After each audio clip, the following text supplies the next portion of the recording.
আজ গ্রামটা রাতের অন্ধকারে কুয়াশায় ভরা বাংলার গ্রাম। সরু কাঁচা রাস্তা, টিমটিমি লন্ঠন ঝুলছে, বাতাসে কলাগাছ তুলছে। ভৌতিক পরিবেশ, দূরে পেঁচার ডাক। গ্রামের ভিতরে পুরনো ভাঙা বাড়ি, দেওয়াল ফাটা, জানালা অন্ধকার, ছাদের উপর চাঁদের আলো পড়েছে।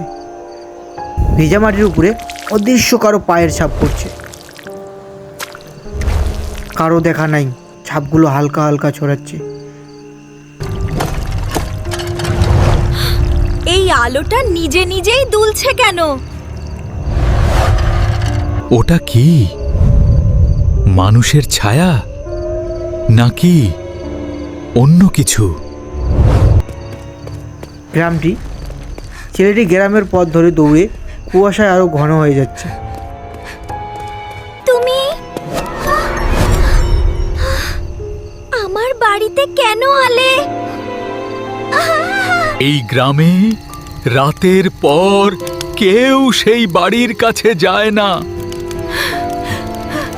ও মেয়ে অনেক বছর আগে অন্যায়ভাবে মারা যাওয়া গিয়েছিল, তাই সে শান্তি পায় না। ভুতুড়ে মেয়েটি ধীরে ধীরে মিলিয়ে যাচ্ছে।